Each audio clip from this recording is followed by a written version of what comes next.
And just Google it and steal one of the pins off them. Or should I just cut down something from... Could put something together. I honestly thinking of opting out, given the workload that I've got. Okay, that's cool. I will search for somebody. Not the other, but I'm just really smashed. That's okay. Have you mentioned the other? Yeah. Okay, so how many, like, Shane knows? Shane knows, Nick knows. I haven't got a timeline yet. I asked lots and lots of money, so it's going to take longer than I thought. There should be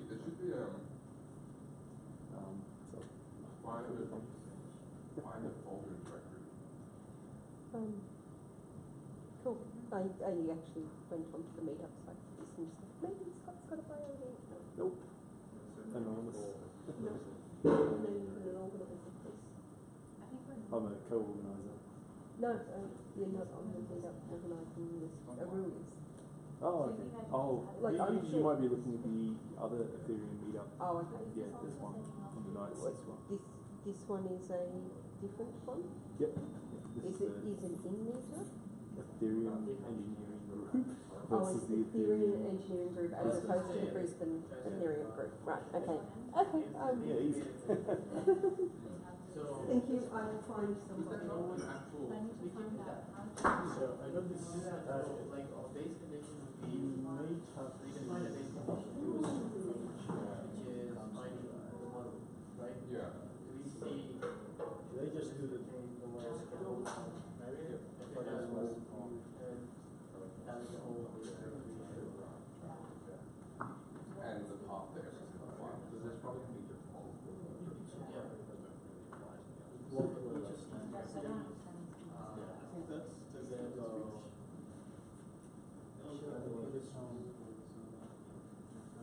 So this is that's because recursive. This is going to be restricted to however many matches. If it's simpler, I guess there's stuff we want just to put the slides and video together.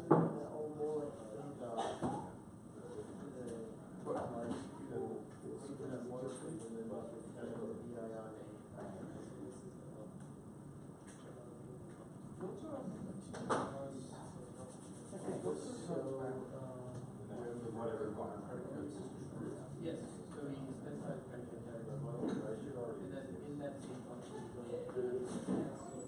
go to the cloud with And I don't mind if we start recording now because we just cut it.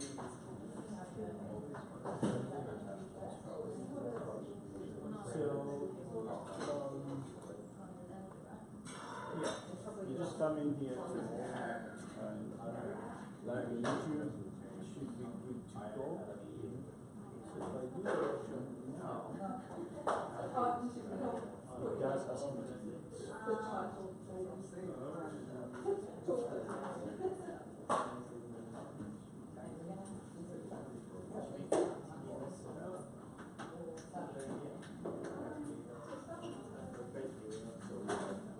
it does give me some error message, but we check.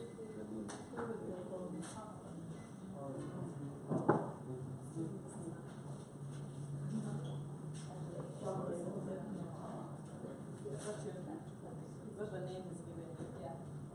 So I saw you last week. So excited about that.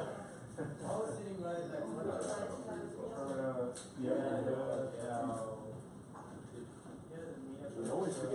these. So busy now, back to work and like, oh. So where are you on site? Doing some work at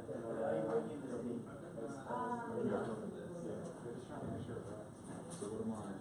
so standing presenting basically click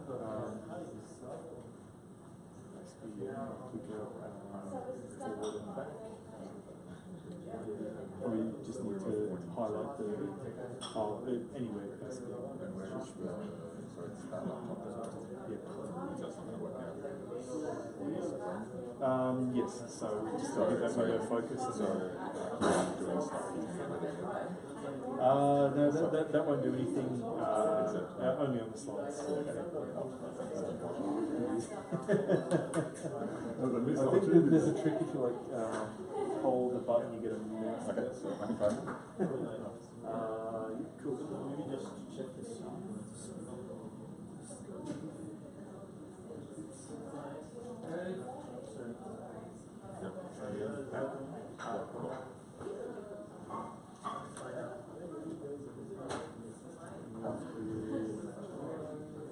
Almost.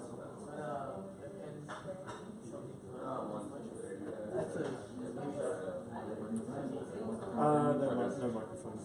Just speak loud. Let me find out for you. I think the issue we had with the microphone the first time is we've got so many smart devices working together. Just have to turn out.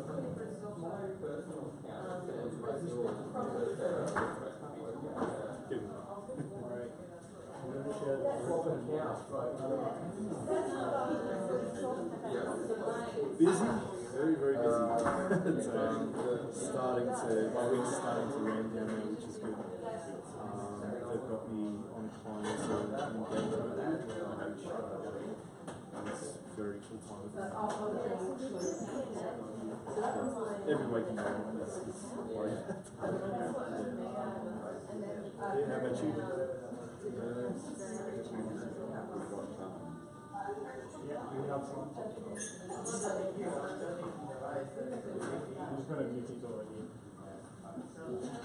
So this is testing the sound and stuff?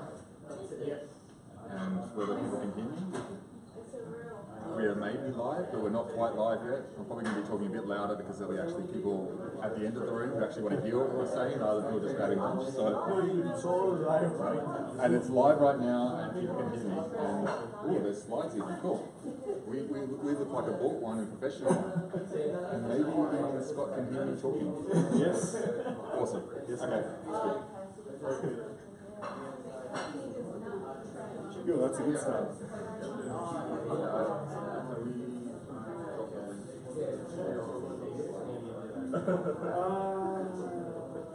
Yes, I've got my laptop over here.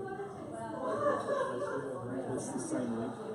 It's a bit always got some. Yeah.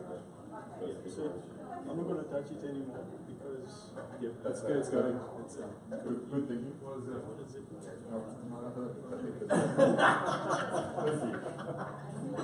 Yes, I'm going to run it. all right. Just let me know how it goes. Thank you so much. It's no worries. Yeah, okay.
Yes. Yeah.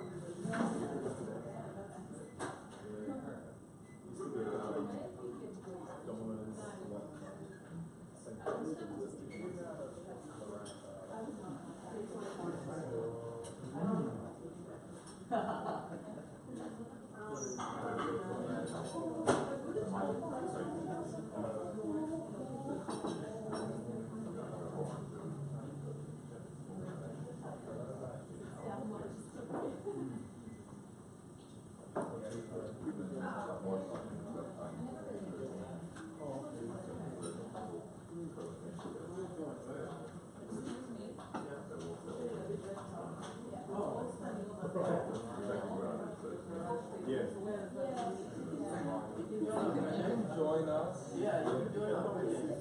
Yeah, we're really interested how you manage to But I had a call this morning. I was work.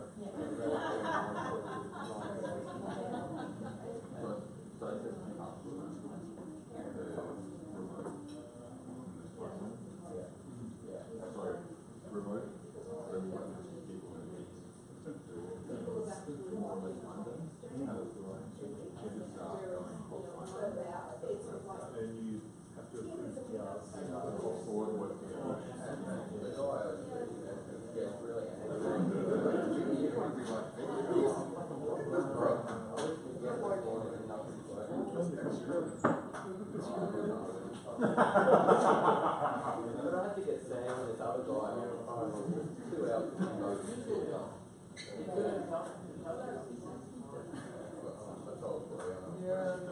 unfortunately we're not really anywhere near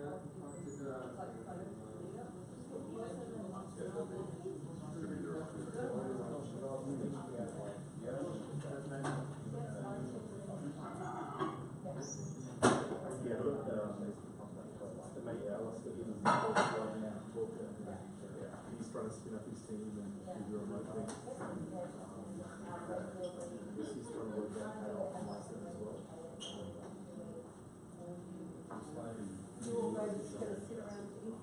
See, I told him the same thing.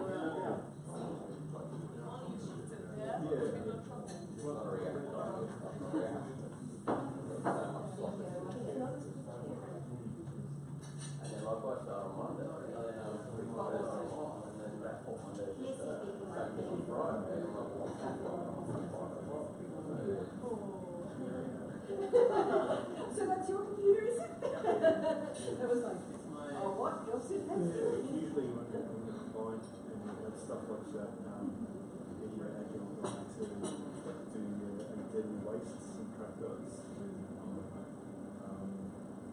Wait time management as well as market up.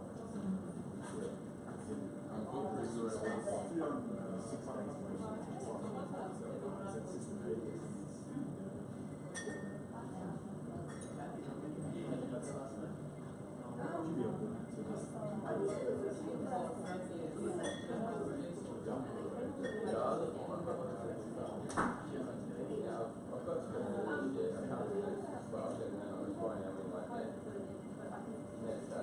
next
No, it's not. I found Frank.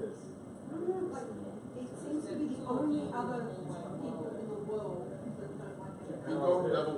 Be gone. But the other one is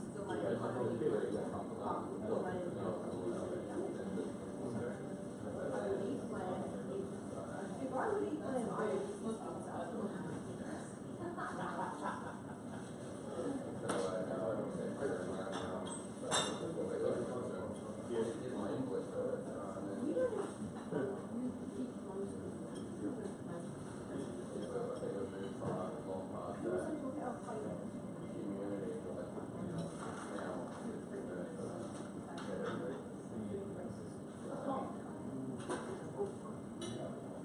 Stop the Dawson. Another word the butcher. Developer. I'm a developer.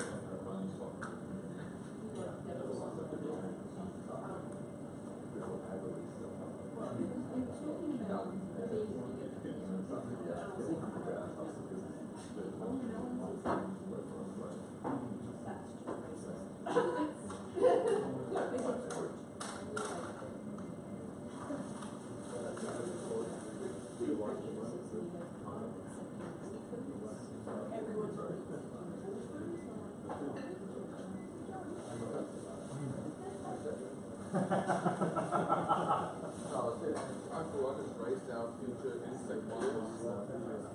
Insect vegetables. Low protein, low fat, no sugar unless you add it.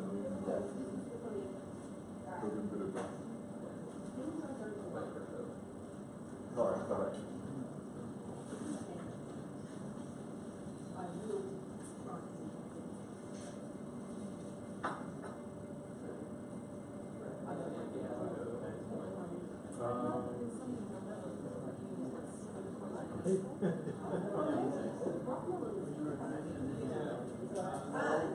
So my prejudice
we're in the middle of like restructuring the factory.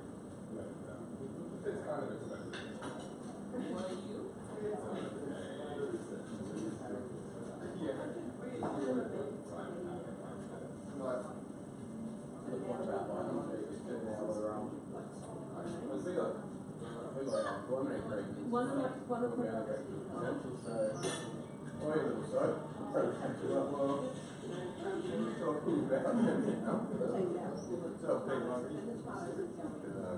I've never thought after the first thought too that they probably just wonder if we jump into this.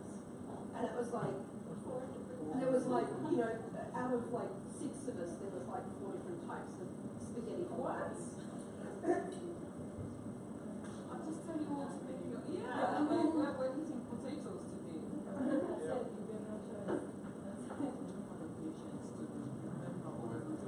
This has wine. Mia was This has talking cheese. about, she knows who that is. Yeah, that was PhD. Ah, yes. So it almost Oh, you do? this finance was like a research Yeah, yeah. There was somebody that was like, I want this. Yeah, she's really interested in this stuff. I think she's probably on the street. So, I don't think she's that cool. Yeah, I was talking about catching up with her. We've been trying to catch up and somewhere that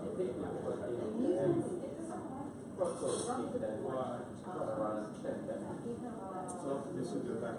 So I'll actually go to the shared office.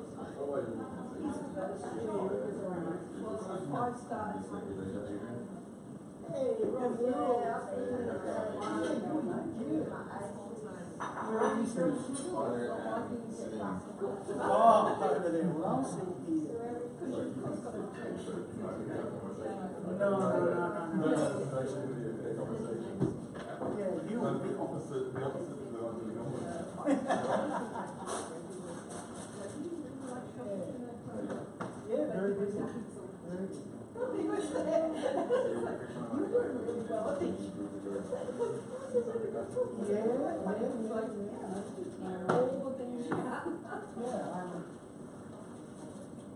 Sort out the business. Yes. I used to tell people for 15 years, the only good thing about digital signatures is I got a PhD. And hash algorithms, and then suddenly this all comes along, and I can use my skill sets. Yeah, so, How's ConsenSys going? last night, just watching them. And then realized, How'd you get it?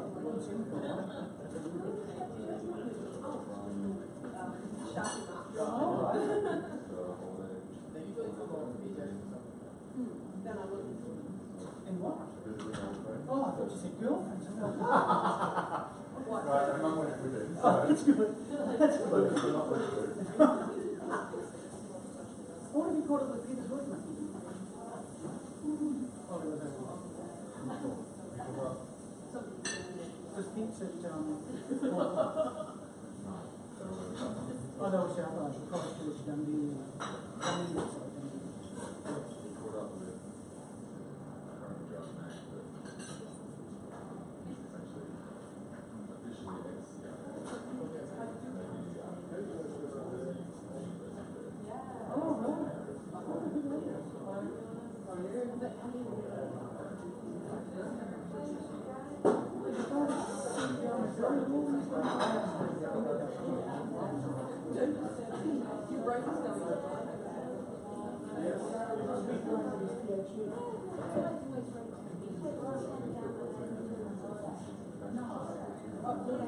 Oh, well, that's good. That's what I didn't mind.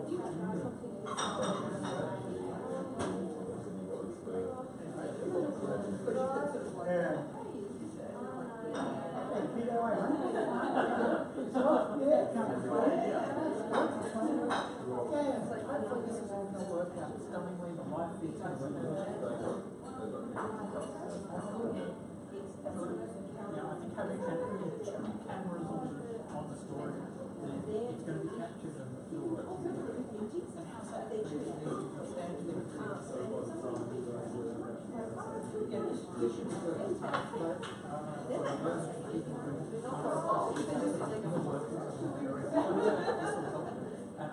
it's important, you know, for application developers, that people like yourself, when you're more of a platform, then, you know, it's smoke and mirrors. I don't think that's a good idea, especially for the people who do it application. Which one? The tap on 1 million smart contracts. Really, there you go. Really interesting. They developed an application called MyAI.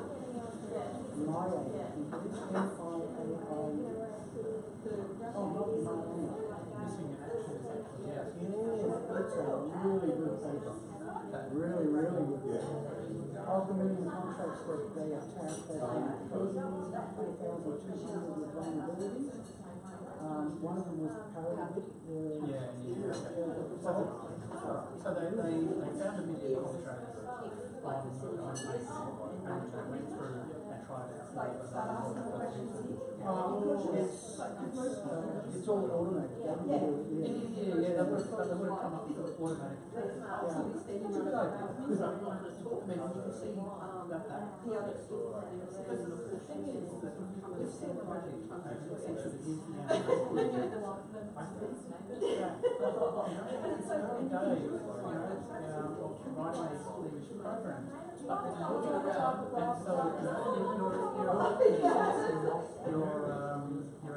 can see that introduction environment, so people can just attack that.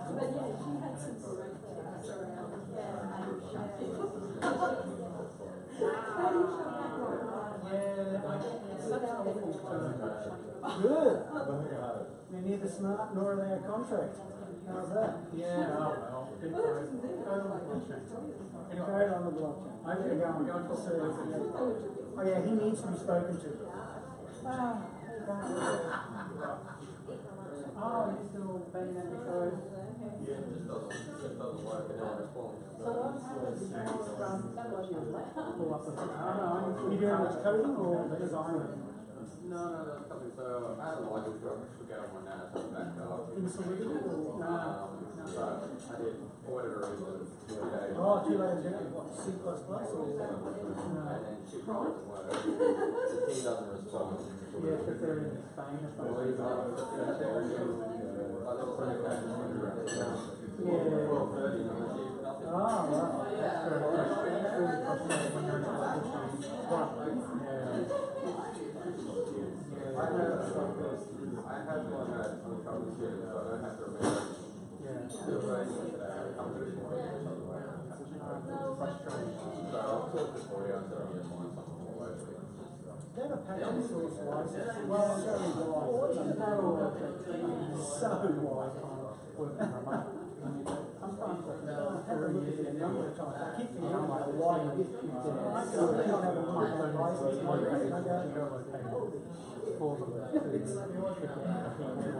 You can do anything. Yeah, like it's down to one Just gotta give attribution. Yeah, that's exactly right. I think a couple hours later, a couple hours early, yeah. they're not close. So how's your mum as well? Yeah. Good? Yeah. That's a good one.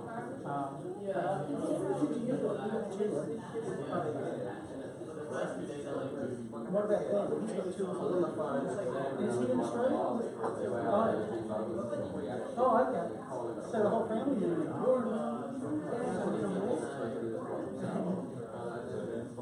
yeah. Right.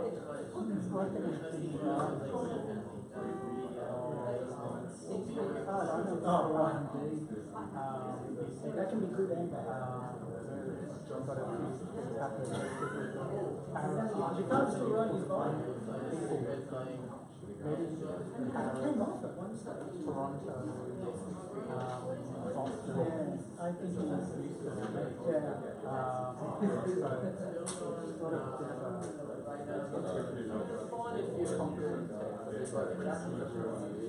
Oh, has he? No.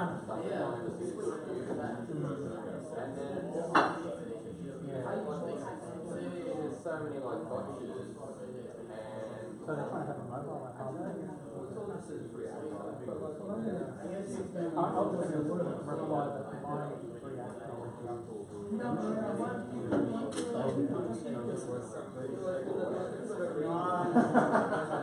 the next time I give a presentation, what goes around comes around.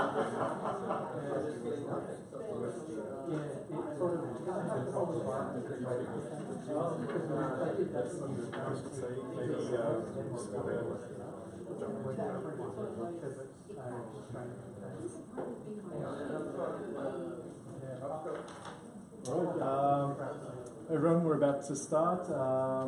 No lightning talk today, so we're just going to jump straight into it with Rob.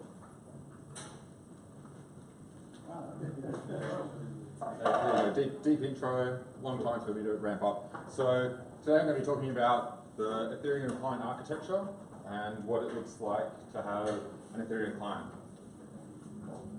And hopefully I'm going to be able to change slides and I'll just wave and things will happen. Okay, so a warning before I start. There's, the old sort of Latin phrase, in vino veritas, so in wine truth.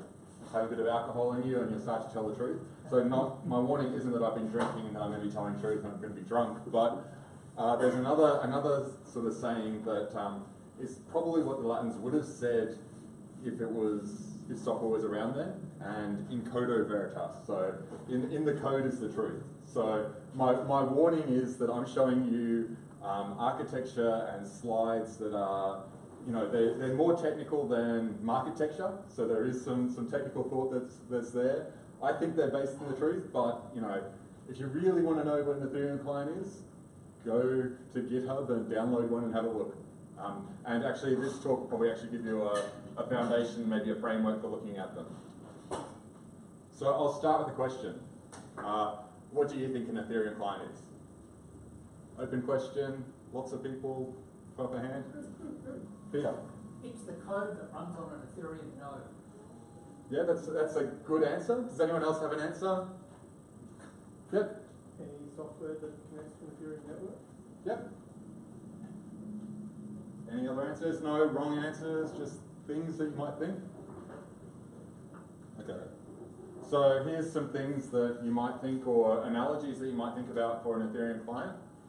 And for Ethereum, it's a distributed ledger.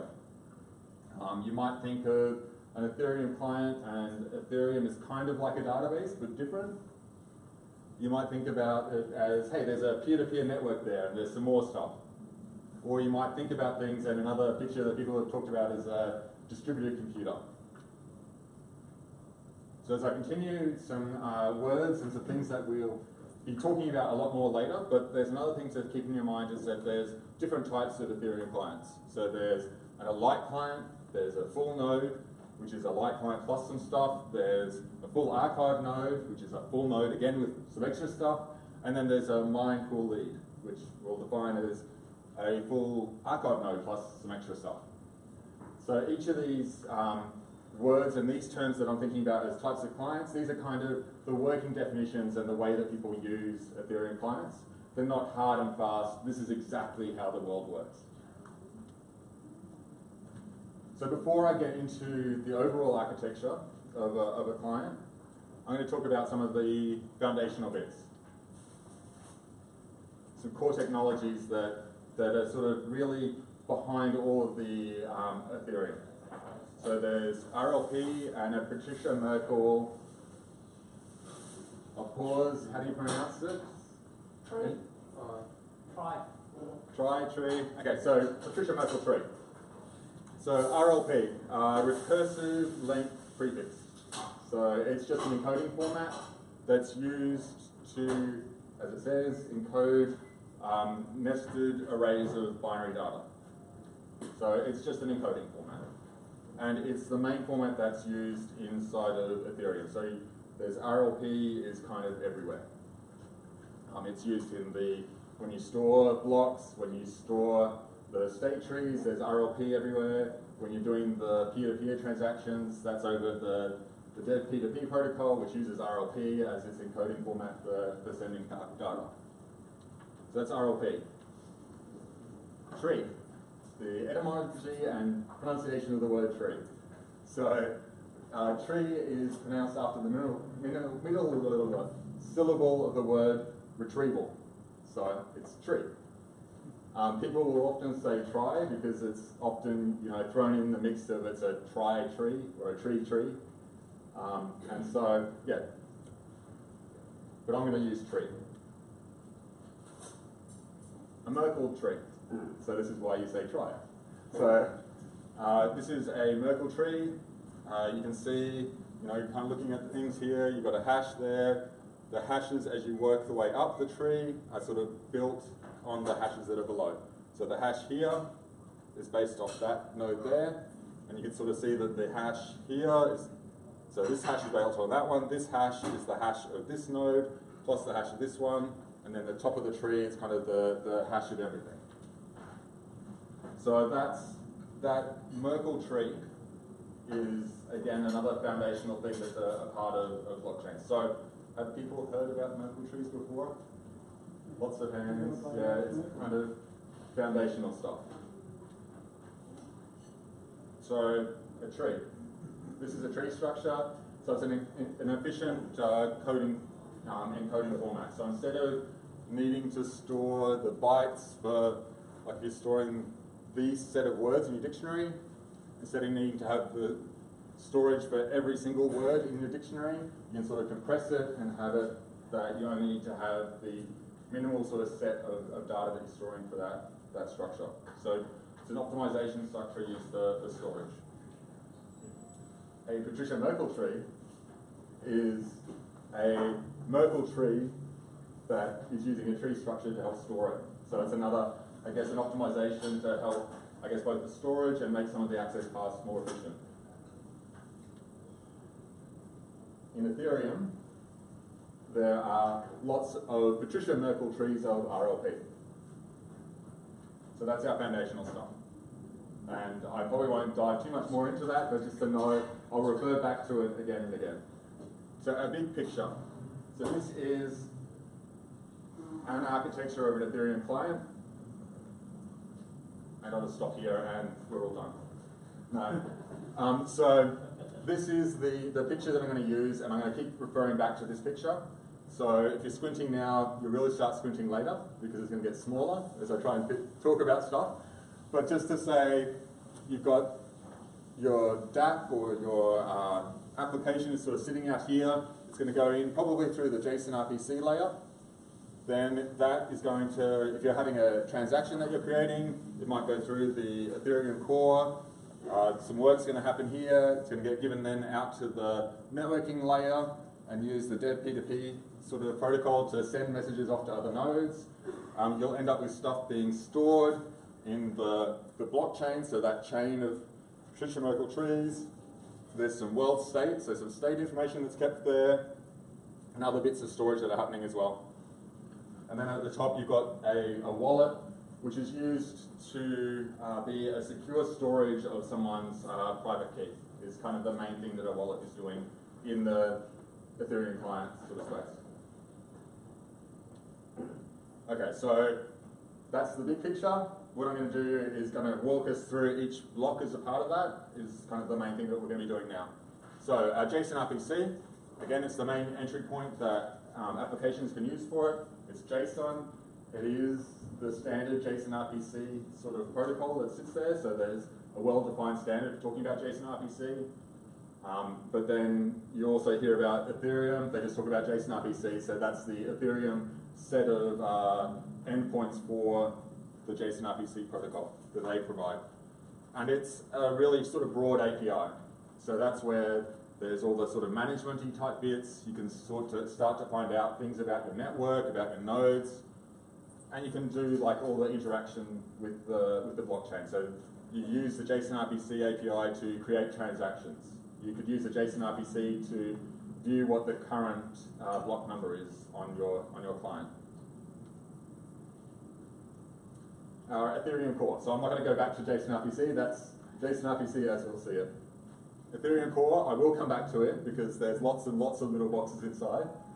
But just from a high level, you can sort of think about, so I used to, once upon a time, be a DBA. and you talk about your database, and then you have your database instance. So the database instance was kind of the process that was running in memory. And so your database instance is what kind of did the work of, you'd run your queries against the database instance, and then the database instance would take responsibility for, I guess, converting that into how it would query and look up stuff against the database, and look up stuff against the file system and all that. I kind of think of this Ethereum core piece in that same kind of way. So its job is to take those networking requests that are coming in, interact with the storage, maybe push stuff out to the network. If requests come out from other peer-to-peer clients that are coming in, it's going to go into a part of that Ethereum core and do some work. Within blockchain, there's also the idea that you've got ConsenSys and processing blocks happening within, particularly Ethereum. The block processing bit, you can see it kind of has a whole bunch of stuff that's happening there. So that's all happening within that Ethereum core package that I'm talking about there. We will come back to that Ethereum core. And networking. So this networking is kind of the peer-to-peer side of the networking. So I'm not talking about you've got, we are, in some ways you can think about it almost like a client-server application. You are the Ethereum client. To confuse things, the Ethereum client is a server, and a client talks to that server. But the dev P2P and the networking I'm talking about here is not that someone outside coming in, is the Ethereum clients talking to each other. And so how they send the peer-to-peer networking, sort of sharing the blocks with each other and transferring stuff across. So it has a bunch of things to think about with it. So it's a peer-to-peer UDP-based protocol. Like I said before, it's got uses, again, that RLP encoding format for sending messages. I'm going to go through each of the boxes as we work through this and give some more detail, but there's lots of detail coming soon. So we've got a talk coming on, currently scheduled for May the 2nd, which is going to be all about the peer-to-peer networking and the dev P2P protocol. Is it fair to call the Ethereum core state machine? Yeah, maybe a good way of thinking about it. So I think the different labels we can give the different things are going to be approximations. So I guess the state machine's a good approximation. So I guess continuing through our networking, the boxes that I've got there, so we're going to go through the discovery, sub-protocol negotiation, and then a number of the sub-protocols that are a part of the dev P2P. So discovery, kind of like the name implies, discovering other nodes on the network. So what you do within a client, it'll have a configurable, and that configuration might be hard-coded in some clients, list of boot nodes. It'll go out to the boot nodes and say, here I am, who do you know about? And it'll come back and give you sort of this list of nodes, and it'll build up the peer-to-peer network based off that. So the discovery is that, I guess, that peer-to-peer sort of based stuff for helping to discover other nodes in the network, and I guess doing some of that low-level management of the peer-to-peer network. Sub-protocol negotiation. So another step in the peer-to-peer network and the dev P2P is saying, what sub-protocols do you support? And so there's a bunch of different sub-protocols that are supported as a core part of Ethereum, and then it's an extensible protocol, dev P2P, and so there is going to be more in the future. There's some that are hardly supported and hardly used now, and so it will be a growing, I guess, sort of standard and set of protocols there, sub-protocols. Within the sub-protocols, the first one is ETH. And so just by the fact that it's ETH for Ethereum kind of implies, and it's true, that it's one of the core sort of protocols. So that's where all the blocky related stuff is, and blockchain related stuff is done as a part of the ETH sub-protocol. So that's where the blocks, the transactions are passed around, and the metadata around the actual core protocol, the core Ethereum kind of stuff, blockchain stuff. The next couple of sub-protocols are ones that are not fully distributed across the network yet, and are the things that are sort of, I guess, becoming more and more popular as time goes on. So Whisper is just it's a privacy layer, and so it's a way of doing secure messages between peers. And it doesn't actually write, so if you're using Whisper to communicate with a Ethereum network, it's the messages that you don't actually want to be written to the main sort of blockchain. They're just sort of using it as a peer-to-peer network for sending messages. Swarm is another sub-protocol, and Swarm is called and thought of as a decentralized file system. So essentially you're sending blobs of data that you want to have stored or be able to re-access. Swarm, IPFS, and similar are kind of like people saying, look, we don't want Dropbox to own all our data. We want to have our files spread throughout the decentralized world. I think ConsenSys has a number of people which talk about decentralizing all the things. And so I think Swarm is one of the attempts to help do that.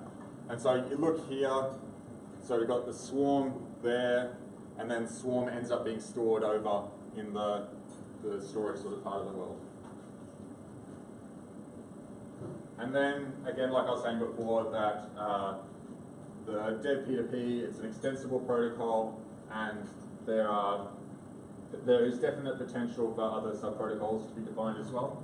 And so I think even within our group in ConsenSys in Brisbane, we're looking at many different ways of thinking about, I guess, the sub-protocols. So thinking about maybe things for privacy, and on the enterprise side, thinking about here's what you should maybe be thinking about for doing over the things that aren't currently using Dev P2P, maybe you should be.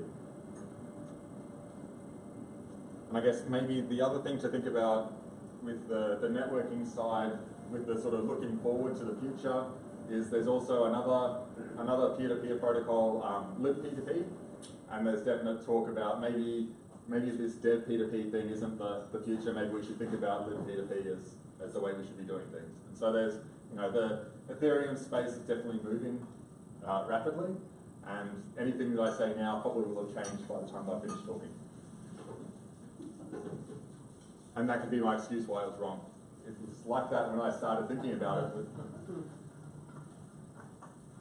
Okay, so our storage. Like I said, Patricia Merkle trees of RLP encoded data is what pretty much all the storage systems are talking about. And the reason that a lot of these things are kind of the way they are is almost driven by, so has everyone heard of the yellow paper? Yes? No? Some people haven't heard of the yellow paper? So the yellow paper is like the technical specification of the Ethereum protocol. And it's interesting. It uses a lot of mathematical notation, but it doesn't necessarily need to be mathematical in its notation. It could just be pseudocode, but it makes it sound fancier if it's got like math and Greek letters and stuff in it. So I think that's why they've done it. You are so silly.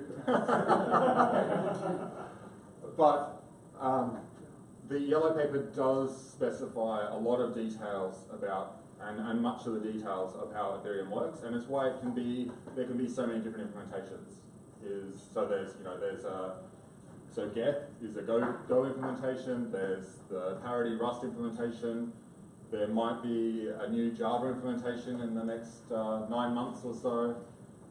There's a bunch of different implementations of Ethereum, and that can be for two reasons. One is the yellow paper, which specifies the details of the core stuff, and then for anything that's not specified in there now, you can just sort of plug it into a network and see if you're getting the same blocks, and if you are, then hey, you must be right. So I guess the reason for talking about the yellow paper here, though, in particular, is the yellow paper actually does specify to a large degree that you will use RLP, and that there will be Patricia Merkle trees for when you're storing things, so that there will be that compatibility between systems.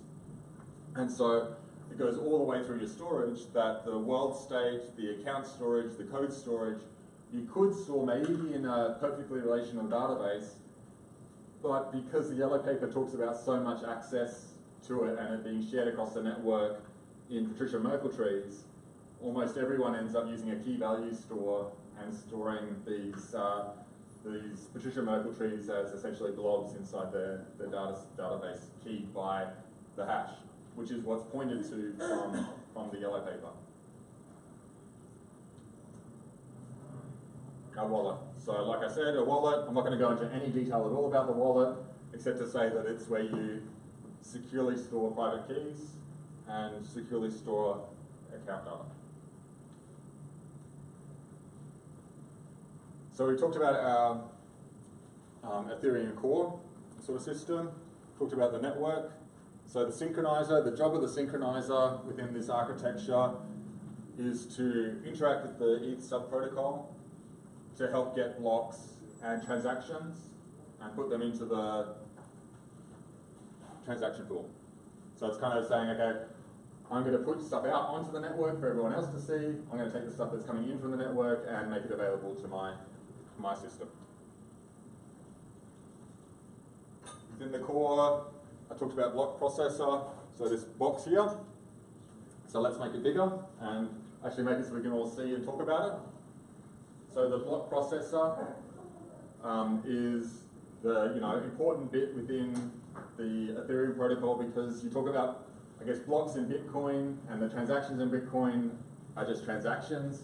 The magic of Ethereum being that you've got the EVM processing the bytecode for it. So to actually do that, I guess, distributed computer part, actually need to be doing the computing of those transactions.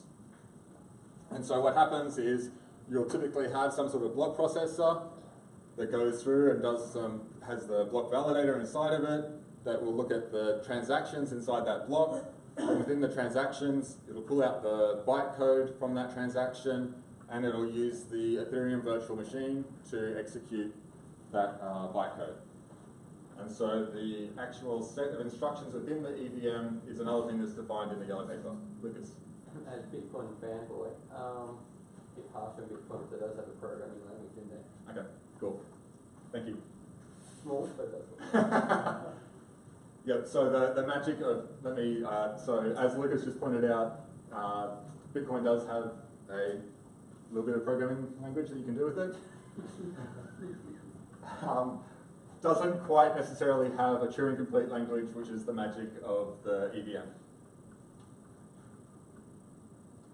So, ConsenSys. So that's ConsenSys with a U, not ConsenSys with a Y.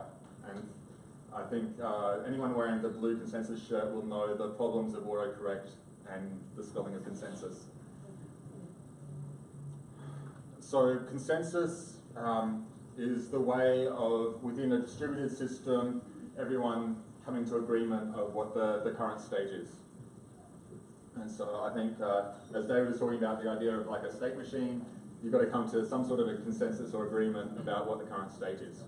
And that's what all the different consensus mechanisms that are listed there are kind of talking about. And so POW, proof of work. Does anyone want to see what the P's are? Does anyone not wearing a blue shirt want to say what the P's fill out? Yep. Proof of stake, I know that one. Yep. POA. Yep. Cool. Okay, so those are the top three, and I'll talk about each of them here. There's also alternatives, and probably more to the point of it being alternatives, it's just different ways of implementing maybe some of the other variants as well. So on June the 13th, there's going to be a talk here talking all about consensus with the U. Proof of work. So proof of work being, it's some sort of hard to solve problem, cryptographic puzzle. It's the original magic source of Bitcoin, where the actual working out the answer to the problem is really hard. But once you know what the answer is, you can verify that, yeah, that's what the right answer is really easily. Proof of stake. So you've got a set of validators that take turns proposing and voting on the next block. You can see I'm looking to get the words right. The key thing here is that you have to do something, you have to put forward some stake to be a part of it. And normally that's some sort of financial stake to be a part of this proof of stake system. And within Ethereum, it's a big bunch of ether you need to put somewhere for it. as the proposed proof of stake implementations, which always seem to be 3 to 6 months away in Ethereum. Proof of authority, you're getting sign-off, I guess, from a bunch of authorities. So proof of authority is something that you wouldn't use in like a full-on, out there, public distributed network. It's going to be some sort of, they talk about a consortium network or some sort of private network where you've got some sort of group of companies that are together, working together to build a blockchain, and you'll get a sign-off, I guess, from a group of them, from a majority. So alternative forms of consensus that will be talked about later. So people can use Raft, and you can just Google Raft and get an idea of how Raft works. There's a kind of nice visualizations of it. It does not solve the Byzantine general problem, and so it's not always the thing that you want, but it can be a nice, fast consensus mechanism in a trusted sort of blockchain environment.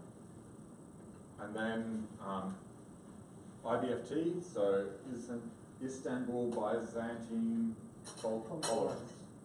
I managed to say that, and you should all try and say that 3 times fast. See what happens. So it's an implementation of, there's a paper that talks about practical Byzantine fault tolerance, and Istanbul Byzantine fault tolerance is an implementation that has been made by a company, and now it's been integrated into Go Ethereum. And so it's another mechanism that you would use, again, in a trusted kind of network. It does have some Byzantine fault tolerance, but it's not as good as proof of work, but is good in some situations. And it also has the nice properties of transaction finality, sort of straight away, and it's faster. So banks and people like IBFT, or a consortium between a number of banks. So we've dove down into a lot of the details. We're going to kind of come back up again.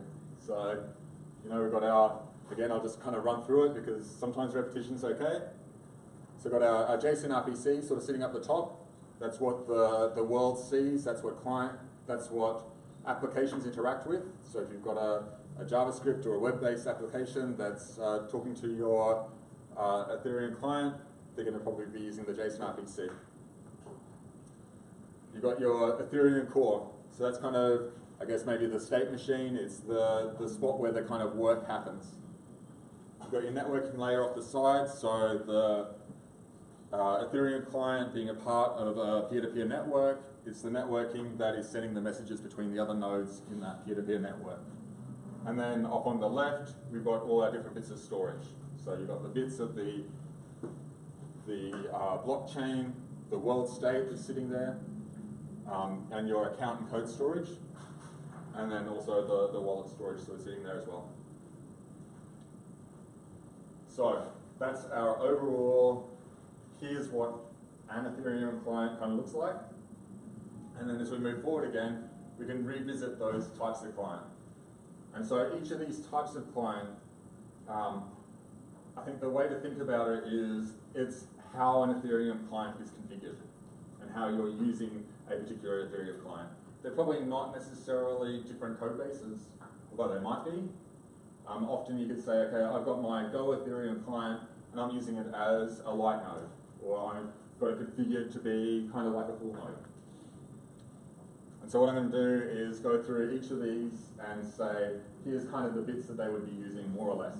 And so we can see our light node, I've got the ConsenSys grayed out to say that ConsenSys isn't there. I've got the storage is kind of squiggled. So my squiggle is, there is storage that's going to happen on a light client, but it's going to be not the full amount of storage. There is some interaction with the block validator, but that's more going to be like a block rather than trying to do full sort of validation of stuff. And it's going to pass transactions off to the rest of the network, and probably to a node that it knows about, but it's not going to have like the full networking stack implemented. So that's a light node. full node. So full, it's not really full, it's kind of mostly full, I guess. So a full node is a light node plus some stuff. So you can see it's got a lot more storage that's happening. It doesn't have the full world state. And so what the idea with that, so the world state is, if we're talking in terms of the state machine sort of approach, the world state is saying here's what the state is at a particular block. And within the full node, it will store the world state at the current block. So, you know, the kind of state of the world, here's where all the accounts are, that kind of thing, you'll be able to access that for the current block. And then if you're interacting with a full node, and you wanted to get the world state, you'll use the JSON RPC to look up the world state for a previous block. The full node would have to go out to other nodes and use its networking layer to go inquire them and say, okay, give me what the world state was of that particular previous block. So it only has the current world state, and it has the entire blockchain of world headers. Our full archive node. So the idea with the archive nodes is that they're keeping everything. You can go ask them about the past. And so you can see that the world state is now full dealing, and the consensus in both the full node and a full archive node, it doesn't need to actually do any consensus. So it's the consensus, if we're thinking about a sort of current generation and maybe slightly before current generation, you think about proof of work being the way that you come to consensus. And so it's a mining pool or a mining pool lead that needs to know about the consensus algorithm and how to work it. And so when we think about, I guess, using the idea of a mining pool lead, so if you think about the mining that you're going to want to be doing, you probably have actually a farm of GPUs sitting behind the scenes that's doing all the work. They don't need to do any of that P2P type work. They're just doing raw math to solve whatever the cryptographic problem is. Whereas the mining pool lead, it's going to say, okay, I've got the implementation of the consensus algorithm. I'll take that actual problem. I'll work out what you need to do the problem to solve it. I'll give those off to the mining rig and all the GPUs, and they'll do all the work. And then when they come up with a solution, I will plug that back into my consensus proof of work algorithm and solution, and I'll write that to the block, and everything will be good. So the mining pool lead, it actually ends up with everything. So for people reading along later, that's the list of everything again. And just to summarize, you go from a light, full node, full archive node, and mining pool lead. Yep? Why does the mining pool lead need to be an archive? Maybe it strictly doesn't, but it makes sense for it to have that history there to just be able to, it will be generating those archive and that history, and so pragmatically they probably do just keep all the history there. Okay, and the other thing is that these types of clients, again, it's a loose convention that people use for when thinking about the clients, rather than this is how it must be and this is how it really is. Like there's no standard which says, here's what a light node looks like, here's what a full node looks like, here's what a full archive node looks like. Given there's a lot of value, okay, there's no real cost to store that entire blockchain, but there's a financial implication if those blocks are wrong and you solve a block. Yep. So you want to keep the whole history just so, Yep. if you solve a block and your chaining value would be pretty disheartening. Yeah, so that's a good answer to your question, what Lucas said. Okay, so zooming back out again. So again, this is our picture, so we can say, here's what an Ethereum client looks like. Which is a good point for us to pause for a second, do a teaser. So on the 4th of April, which I think is in 2 weeks, we've got a group here that's doing standards work on the Enterprise Ethereum standards. So there's the Enterprise Ethereum Alliance, EEA, and they're doing a bunch of work on what a Enterprise Ethereum client looks like. and I think they will show a picture like that that's going to be something that wasn't just copied and pasted from one of their documents and looks a bit fuzzy. So I expect their version you'll actually be able to read. So I'm going to probably quickly flick past this, but just to say that most of the green, well actually definitely the green box there is kind of normal public Ethereum, and then the blue box is enterprise Ethereum. And so the differentiation between, I guess, the normal public Ethereum and enterprise Ethereum is something that I've heard about. There's 3 Ps as a way of thinking about it. So permissioning, privacy, and performance being the 3 Ps. So permissioning, making it so that it's not just anyone can receive and be a part of the network. So you can say, here's some nodes, so some sort of role-based access control, for example, would be the permissioning piece. Privacy, so extending the protocol in some way to be able to provide private messages that only N of M people can see. So if you've got a network with 10 people on it, being able to use the privacy to say, look, we're only going to allow 2 people to see the message, or 2 specific people to be able to see that message.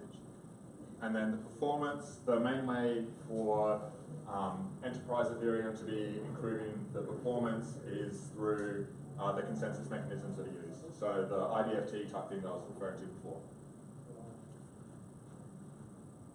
So if we look again at this picture, so one of the nice things is these yellow boxes are very much the things that I talked about in that architecture. So the yellow boxes there are things that are pulled from the yellow paper. The grey boxes, a lot of the grey boxes that are there aren't maybe necessarily strictly a part of every Ethereum client, and everyone will have their own way of kind of thinking about it, but they are things that kind of form up a standard kind of system. Well, sorry if I could David, say yes. quickly for 5 seconds. So the reason that at least 3 of us were late for this meetup was because we were changing this diagram. So anybody who looks at Rob's slides, just note that it's undergone about 3 iterations, I think, since you put that slide in. And it's because we're engaged with 436 members now, I think, of the Enterprise Ethereum Alliance, and their various perspectives on not only what they're doing now, but what they want to do in the future. And so there are a lot of people that are trying to force their perspective onto this particular diagram, which is what Enterprise Ethereum will end up being. But the key to it is to understand that Enterprise Ethereum will be an international standard for setting up private transactions, operating private transactions within a consortium network. That's the key to it. And the details will be forthcoming, and there will be feedback both from implementers into the standard, from the standard back to the implementers, so that we get that churn there for some time there. Thank you, David. So I think, like I said, anything that I say here in any of the slides is going to be out of date by the time I finish talking, or before I start talking. So, take everything I say with a grain of salt. Follow the money. So I think, the way to follow another architecture or thinking about these kind of systems is to think about how the transactions go through a system. So here's a picture of where we can follow the money. So starting at the top, you'd have there's a few things outside of this picture as well. So starting at the top here, you're probably going to have your web app that is doing stuff with money in some form or another. You want to send some Ether out to the network and send a transaction out to the network. So it's going to need to do the work of crafting up the transaction, probably using a library like the ones that Sam was talking about 2 weeks ago. So things like Truffle and the Web3.js sort of toolkit will be what you are using on the client to help create your transaction. You're going to send that probably off to some sort of a light node, and it's going to receive the transaction. It's going to see it and say, yep, that looks about right. I'm going to pass it off to a full node. Full node is going to then receive that transaction and pass it off to the network, and then it's going to end up in the world of a mining pool lead. It's going to say, yep, I'm going to add that transaction to a block, I'm then going to create a blocker that's from that. I'm going to execute the bytecode in it. It's all working good. It's all looking good. So let's go ahead and mine and validate and make that a real thing. And then once the mining pool lead is gone and created the block with that transaction, it's going to then pass that validated block with the proof of work out to other Ethereum clients. It's going to bubble through the world, and everyone's going to see this magic transaction that happened. And you've all given me now 10,000 Ether. I'm happy.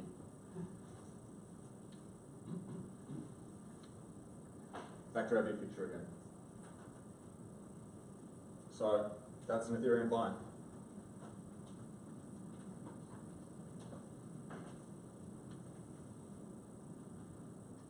Questions? And with the caveat that 2 weeks' time, we've got lots of questions, lots of answers to the standards that will be 2 weeks further progressed, and the information you will get will be 2 weeks closer to relevance. That's in 2 weeks, is it? Yeah, I think so. Yeah. Yeah. That's in 2 weeks. Okay. I asked you 2 weeks ago, so it's going to be fine. Yeah, that was 2 weeks ago. And with the further caveat that all dates are subject to change.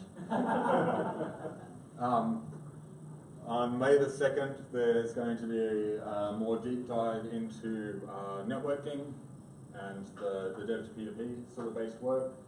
So we've got someone within our Pegasus team that is actually based out of Spain who's an absolute expert on stuff. He's got sort of been diving with Wireshark and reverse engineering protocols and making sure he really understands what's happening.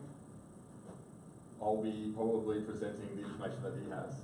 This is probably the way that it'll work out. I think, potentially we could try and get him to come and do the talk, but it'll probably end up being me speaking on his behalf.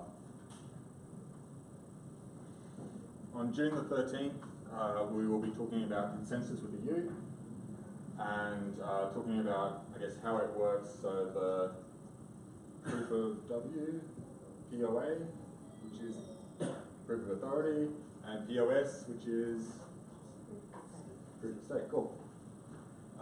Yeah, so we'll be talking about all of them into some detail. Probably potentially looking a fair bit at things like the raft and the IDFT as well. And then on August the 8th, we will be doing a deep dive into the EVM. So that one box that's sort of in the middle, way down there, which is part of the secret sauce that makes Ethereum kind of cool, is the EVM, that there's actual code that's being executed everywhere. I said code, not smart contracts. Any questions? Yeah, questions. What kind of nodes am I getting when I use, for example, get dash fast or get dash light? So it's going to be like one of the light kind of nodes. For the fast? Not sure. Fast for me is just a way of synchronizing to the full node. Okay. So, yeah, it's just a way of not trying to drag everything down before you can do anything. Yep. That's So it's the amount, it'll be the amount then of the peer-to-peer networking that it's implementing, and the amount of synchronizing work that it's doing. Yep.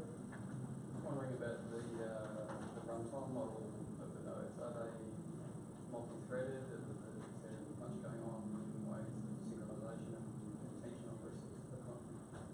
So most of once you get to the EVM level, it's going to be single-threaded going through the EVM. I guess taking stuff in and that kind of thing. They're all multi-threaded sort of things happening out there. But at the actual innermost part, at the EVM itself, and processing the transactions through the blockchain, it ends up being, I guess, a single-threaded thing happening at the end of that.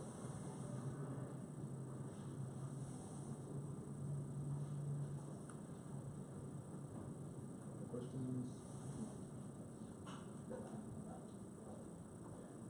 Either everyone's asleep,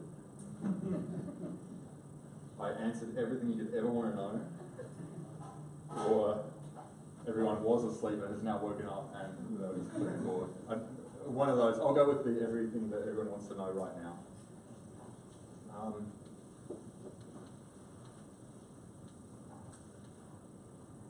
So, like I said, that's pretty much it. April 4th is the next talk. Thanks for listening.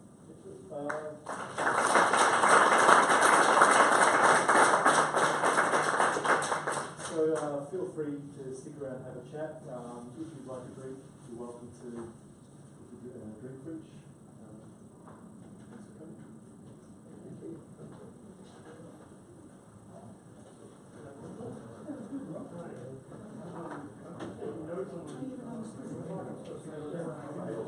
Huh? You failed. You had a lawyer that understood. Oh, yeah.